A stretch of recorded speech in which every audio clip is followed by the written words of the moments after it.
ವಕ್ರತುಂಡ ಮಹಾಕಾಯ ಕೋಟಿ ಸೂರ್ಯ ಸಮಪ್ರಭಾ ನಿರ್ವಿಘ್ನಂ ಕುರು ಮೇ ದೇವ ಸರ್ವಕಾರ್ಯೇಷು ಸರ್ವದಾ.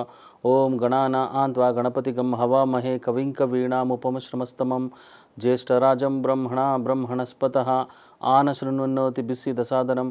ಓಂ ಮಹಾಗಣಪತಿಯೇ ನಮಃ. ನೋಡಿ, ಮೊದಲನೇದಾಗಿ ಕರ್ನಾಟಕ ಟಿ ವಿಯ ಎಲ್ಲ ವೀಕ್ಷಕ ಬಾಂಧವರಿಗೆ ನಿಮ್ಮ ನಮೋ ರಜತ್ ಗುರುಜಿ ಮಾಡುವ ನಮಸ್ಕಾರಗಳು. ಮೊದಲನೇದಾಗಿ ಇಂದಿನ ಈ ವರ್ಷದ ಅಂದರೆ 2024 ಇಸ್ವಿಯ ಒಂದು ಏನು ವರ್ಷ ಭವಿಷ್ಯ ಇದೆ ಅದನ್ನು ತಿಳ್ಕೊಳ್ಳೋಣ. ಈಗ ಸಿಂಹರಾಶಿ ನೋಡಿ, ಸಿಂಹರಾಶಿಯವರಿಗೆ ಖಂಡಿತ ಸಪ್ತಮದಲ್ಲಿ ಶನಿ ಇರುವಂಥದ್ದು. ನೋಡಿ, ಪೂರ್ಣ 2024 ಪೂರ್ಣ ವರ್ಷ ಶನಿಗ್ರಹ ನಿಮಗೆ ಸಪ್ತಮದಲ್ಲೇ ಇರುವಂಥದ್ದು. ಕೆಲವೊಂದು ಕಡೆ ಮದುವೆಯಲ್ಲಿ ಸ್ವಲ್ಪ ವಿಳಂಬ ಆಗುವಂಥದ್ದು. ಸುಮಾರು ಜನ ಪಾಪ ಸಿಂಹರಾಶಿಯವರು ತುಂಬ ತೊಂದರೆ ಅನುಭವಿಸ್ತಿದ್ದಾರೆ. ಈ ಕಡೆ ಗುರು ನಿಮಗೆ ನವಮದಲ್ಲಿ ರಾಜಯೋಗ ಕೊಟ್ಟರೂ ಕೂಡ, ಕೆಲವೊಂದು ಕಡೆ ಗುರುಬಲ ಇದ್ದರೂ ಕೂಡ ಸಪ್ತಮದಲ್ಲಿರುವಂಥ ಶನಿ ಕೊಡೋಂಥ ಅದೃಷ್ಟನ ಕೊಡೋ ಒಂದು ವಿಚಾರದಲ್ಲಿ ಸ್ವಲ್ಪ ವಿಳಂಬ ಮಾಡ್ತಾ ಇದ್ದೇನೆ. ಅಂದರೆ ನೋಡಿ, ಸರ್ಕಾರಕ್ಕೆ ಕೆಲಸ ಸಿಕ್ಕಿದೆ, ನೀವು ಹಣ ಕೊಟ್ಟಿದ್ದೀರೋ, ಅದಕ್ಕೆ ಅಪ್ಲೈ ಮಾಡಿದಿರೋ, ಅರ್ಜಿಗಳನ್ನ ಸಲ್ಲಿಸಿರ್ತೀರ, ಎಲ್ಲ ರೀತಿಯಲ್ಲೂ ಕೆಲಸ ಕಾರ್ಯಗಳು ಮುಂದುವರೆದಿರುತ್ತೆ, ಅದು ಕ್ರಮವಾಗಿ ನಡೆದಿರುತ್ತೆ. ಆದರೆ ಎಲ್ಲ ಒಂದು ಕಡೆ ಒಬ್ಬರು ಯಾರೋ ಒಂದು ಸೈನ್ ಬೇಕಾಗಿರುತ್ತೆ, ಯಾರೋ ಒಬ್ಬರು ಆಫೀಸಿಗೆ ಬಂದಿಲ್ಲ. ಸೊ ಈ ಥರ ನಿಮಗೆ ಸಿಂಹರಾಶಿಯವ್ರಿಗೆ ಎಲ್ಲ ವಿಳಂಬನೆ, ಅಥವಾ ನಿಮ್ಮ ಆಸ್ತಿ ಪತ್ರದಲ್ಲಿ ನಿಮ್ಮ ಹೆಸರೇ ಇರೋದಿಲ್ಲ, ಅಥವಾ ನಿಮಗೆ ಸಂಬಂಧಪಟ್ಟಾಗಿ ಏನೋ ಒಂದು ತೊಂದರೆಗಳಾಗುವಂಥ ಸಾಧ್ಯತೆಗಳು ಕೂಡ ನಾವು ಕಾಣ್ತಾ ಇದ್ದೀವಿ. ಯಾಕಂದರೆ ಸಪ್ತಮದಲ್ಲಿ ಶನಿ ಇದ್ದರೆ, ಮತ್ತು ನೋಡಿ ಯಾರಾದರೂ ಪ್ರೇಮಿಗಳಿದ್ದರೆ ಖಂಡಿತ ಅವ್ರಿಗೂ ಸ್ವಲ್ಪ ಮಟ್ಟಿಗೆ ಅನಾನುಕೂಲತೆ ಇರುವಂಥದ್ದು. ಅದರಲ್ಲಿ ಯಾರಿಗಾದರೂ ಡೈವರ್ಸ್ ಅಪ್ಲೈ ಮಾಡಿದರೆ ಖಂಡಿತ ಅವ್ರಿಗಂತೂ ತುಂಬ ತೊಂದರೆ ಆಗುತ್ತೆ ಕೂಡ. ಅವ್ರಿಗೆ ನೋಡಿ, ಮಾರ್ಚ್ ಏಪ್ರಿಲಲ್ಲಿ ತುಂಬ ಎಚ್ಚರಿಕೆಯಾಗಿ ಇರಬೇಕು. ಯಾರು ಇವರು ಇದು ಸಿಂಹರಾಶಿಯವರು, ಅವ್ರು ಯಾರಿಗೆ ಡೈವರ್ಸ್ ಅಪ್ಲೈ ಮಾಡಿದ್ದೀರಾ, ಮತ್ತು ಯಾರಿಗೆ ವಿವಾಹ ವಿಚ್ಛೇದನಕ್ಕೆ ಸಂಬಂಧಪಟ್ಟಾಗೆ ಸ್ವಲ್ಪ ಅನಾನುಕೂಲತೆಗಳು, ವಿಳಂಬಗಳು ಸಾಧ್ಯತೆ ಇರುತ್ತೆ.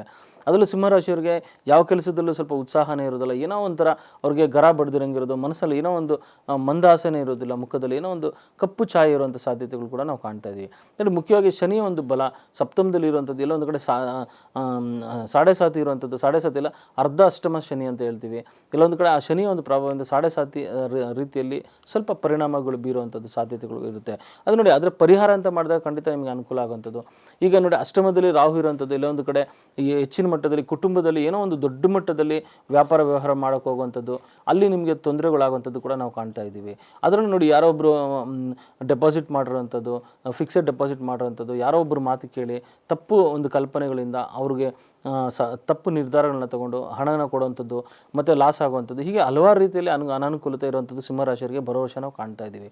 ಅದೇ ರೀತಿ ನೋಡಿ, ಅದೃಷ್ಟಗಳು ನಿಮಗೆ ಗುರುಬಲ ಇರುವಂಥದ್ದು, ಸುಮಾರು ಮೇ ತನಕ ನಿಮಗೆ ಗುರುಬಲ ಇರುವಂಥದ್ದು, ಪಿತರಾರ್ಜಿತ ಆಸ್ತಿ ವಿಚಾರ ಆಗಲಿ, ಅದೃಷ್ಟಗಳಾಗಲಿ ಒಲಿದು ಬರುವಂಥ ಸಾಧ್ಯತೆ. ಆದರೆ ಎಲ್ಲೋ ಒಂದು ಕಡೆ ಶನಿಯ ಪ್ರಭಾವದಿಂದ ಬರುವಂಥ ಅದೃಷ್ಟನೂ ಎಲ್ಲೋ ಒಂದು ಕಡೆ ವಿಳಂಬ ಆಗ್ತಾ ಇರೋಂಥದ್ದು ನಾವು ಕಾಣ್ತಾ ಇದ್ದೀವಿ. ಪಾಪ ಸುಮಾರು ಜನ ಹೇಳ್ತಾ ಇದ್ದಾರೆ, ಮದುವೆಗೆ ಹತ್ರ ಬರ್ತಿದೆ, ತಂದೆ ತಾಯಿ ಆಸ್ತಿ ಕೊಡೋಕ್ಕೆ ಎಲ್ಲ ಸರಿ ಇದ್ದಾರೆ, ಎಲ್ಲ ಒಪ್ಕೊಂಡಿದ್ದಾರೆ, ಆದರೆ ಎಲ್ಲೋ ಒಂದು ಕಡೆ ಈ ಕೆಲಸ ಕಾರ್ಯಗಳಲ್ಲಿ ವಿಳಂಬ ಆಗ್ತಿರೋಂಥದ್ದು, ಯಾವುದು ಕೆಲಸ ಮುಂದುವರಿ ಅಂತಲೇ ಇರೋದಿಲ್ಲ. ಹಾಗಾಗಿ ನೋಡಿ, ಶನಿಯ ಒಂದು ಪ್ರಾರ್ಥನೆ ಮಾಡಿ. ನೋಡಿ, ಮನೆಯವರು ಈಶ್ವರ ಆದರೆ ಶನಿ ಮಹಾತ್ಮನ ಕಥೆ ಓದಿಸೋದು, ಶನಿಯ ಒಂದು ಪ್ರಾರ್ಥನೆಗಳನ್ನ ಮಾಡಿ ಖಂಡಿತ ನಿಮಗೆ ಅನುಕೂಲ ಆಗುವಂಥದ್ದು. ಅದೇ ರೀತಿ ನೋಡಿ, ಕೇತು ದ್ವಿತೀಯ ಸ್ಥಾನದಲ್ಲಿ ಇರುವಂಥದ್ದು, ಕುಟುಂಬದಲ್ಲಿ ಅದರಲ್ಲಿ ನೋಡಿ, ಕುಟುಂಬದಲ್ಲಿ ಏನಾದರೂ ತುಂಬ ವಯಸ್ಸಾಗಿರುವಂಥವ್ರು ಇದ್ದರೆ ಖಂಡಿತ ಅವ್ರಿಗೆ ಮೇ ತಿಂಗಳಲ್ಲಿ ತುಂಬ ಎಚ್ಚರಿಕೆಯಾಗಿರಿ. ಮೇ ತಿಂಗಳಲ್ಲಿ ಅವ್ರಿಗೆ ಏನಾದರೂ ಅಡ್ಮಿಟ್ ಮಾಡೋಂಥದ್ದು, ಸಾವು ಕೂಡ ಸಂಭವಿಸುವಂಥ ಸಾಧ್ಯತೆಗಳು ಇರುತ್ತೆ. ಅಂದರೆ ಯಾರಿಗೆ ತುಂಬ ವಯೋವೃದ್ಧರಿದ್ದಾರೆ, ತುಂಬ ವಯಸ್ಸಾಗಿರುವಂಥವ್ರು ಇದ್ದಾರೆ, ಅಂಥವರು ಮನೇಲಿ ಏನಾದರೂ ತೊಂದರೆ ಇದ್ದರೆ ಖಂಡಿತ ಅವ್ರಿಗೆ ಹೆಚ್ಚಿನ ಮಟ್ಟದಲ್ಲಿ ಅನಾನುಕೂಲತೆ ಆಗುವಂಥದ್ದು. ಮೇ ತಿಂಗಳಲ್ಲಿ ಸ್ವಲ್ಪ ಎಚ್ಚರಿಕೆ ವಹಿಸೋದು ಮಾಡಿ. ಆ ತಿಂಗಳಲ್ಲಿ ಜೊತೆಗೆ ಯಾವುದೇ ಒಂದು ರೀತಿಯಲ್ಲಿ ಹಣ ಆಗಲಿ, ಆರ್ಥಿಕ ಪರಿಸ್ಥಿತಿಯಲ್ಲಿ ಸ್ವಲ್ಪ ಗೊಂದಲಗಳು ನಾವು ಕಾಣ್ತಾ ಇದ್ದೀವಿ. ಯಾಕಂದರೆ ಆ ಸಮಯದಲ್ಲಿ ಇರೋವಂಥ ದುಡ್ಡುಗಳನ್ನ ಕಳ್ಕೊಳ್ಳೋಂಥ ಯೋಗ ಕೂಡ ನಾವು ಕಾಣ್ತಾ ಇದ್ದೀವಿ.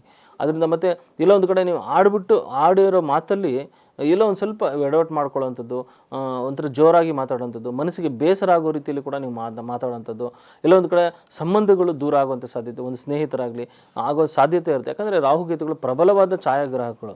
ಅಂದರೆ ನೋಡಿ, ರವಿಗ್ರಹನೇ ತಿನ್ನುವಂಥ ಗ್ರಹಗಳು, ದ್ವಿತೀಯ ಸ್ಥಾನದಲ್ಲಿ ಕೇತು ಇರುವಂಥದ್ದು. ಆದ್ದರಿಂದ ಎಲ್ಲೋ ಒಂದು ಕಡೆ ಕುಟುಂಬದ ವಿಚಾರವಾಗಿ, ಹಣದ ವಿಚಾರವಾಗಿ ಹೆಚ್ಚಿನ ಕಾಳಜಿ ವಹಿಸಿ ಅಂತ ಕೂಡ ನಾನು ತಿಳಿಸ್ಕೊಡ್ತೀನಿ. ನೋಡಿ, ಪರಿಹಾರ ಅಂತ ಬಂದಾಗ ಪ್ರತಿನಿತ್ಯ ಆದಿತ್ಯ ಹೃದಯನೇ ಪಠನೆ ಮಾಡಿ, ಶ್ರೀರಾಮನ ಒಂದು ಯಾವುದರ ಮಂತ್ರ ಹೇಳಿ, ಹರೇ ರಾಮ ರಾಮ ರಾಮ ಹರೇ ಹರೇ, ಹರೇ ಕೃಷ್ಣ ಕೃಷ್ಣ ಕೃಷ್ಣ ಹರೇ ಹರೇ. ನೋಡಿ, ಈ ಮಂತ್ರ ಹೇಳೋದ್ರಿಂದ ಕೂಡ ನಿಮಗೆ ಎಷ್ಟೋ ಅನುಕೂಲ ಆಗುವಂಥದ್ದು. ಮತ್ತು ದೇವಸ್ಥಾನಗಳಿಗೆ ಗೋಧಿ ದಾನ ಮಾಡಿ. ಅದರಲ್ಲೂ ನೋಡಿ, ವಿಶೇಷವಾಗಿ ಶನಿಯ ಒಂದು ಪ್ರಾರ್ಥನೆ ಮಾಡಿ.